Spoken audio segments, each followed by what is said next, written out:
ये देखिए एक न्यू क्वेश्चन है जेईई मेन 2025 का, जो कहा जा रहा है group 14 elements A and B have first ionization enthalpy value of 708 and 715 kilojoule per mole respectively. The above values are lowest among their group members.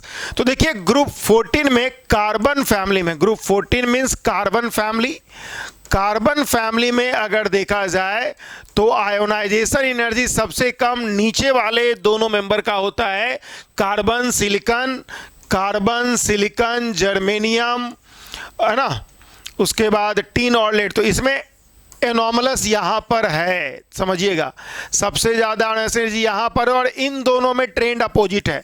तो आपको बोला जा रहा है जो सबसे कम है उसकी बात कर रहे हैं, तो आप देखिए सबसे कम आपका टिन और लेड का और टिन का ज्यादा है, तो टिन का कम है, सॉरी, टिन का जो है आपका आयोनाइजेशन एनर्जी एक तरह से कह सकते हो गया 708 किलो जूल पर मोल, और लेड का जो आयोनाइजेशन एनर्जी हो गया वो हो गया 715 किलो जूल पर मोल। तो आपको थोड़ा सा यहां पे जानना पड़ेगा इस सवाल को बनाने के लिए कि आयोनाइजेशन एनर्जी का ट्रेंड क्या होता है 4A में, तो वो मैंने लिख दिया। अब आपको बोला जा रहा है कि द एवर वैल्यूज आर, मतलब ए जो हो गया वो हो गया क्या आपका टिन, और बी जो हो गया वो क्या हो गया लेड। ए जो हो गया टिन और बी जो है वो हो गया लेड।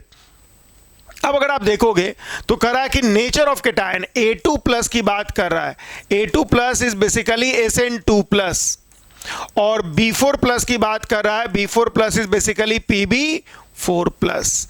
तो जैसे कि आपको पता होगा down the group inert pair effect के कारण लेड का +2 ऑक्सीडेशन स्टेट ज्यादा स्टेबल होगा और इसलिए खुद ये रिड्यूस होगा +2 में, और जब खुद रिड्यूस होगा तो इसको ऑक्सीडाइजिंग नेचर होगा।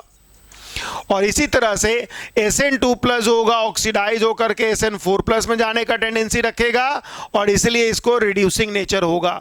तो अगर हम बात करते हैं A2 प्लस का, तो A2 प्लस का रिड्यूसिंग नेचर होगा और B4 प्लस का ऑक्सीडाइजिंग नेचर होगा। तो correct answer for this particular question will be third option. Clear है? अच्छा सवाल। एक तो आपको ट्रेंड जानना होगा, दूसरा बात है इनर्ट पेयर इफेक्ट समझना होगा, और फिर थर्ड में ऑक्सीडाइजिंग और रिड्यूसिंग प्रॉपर्टीज को भी जानना होगा।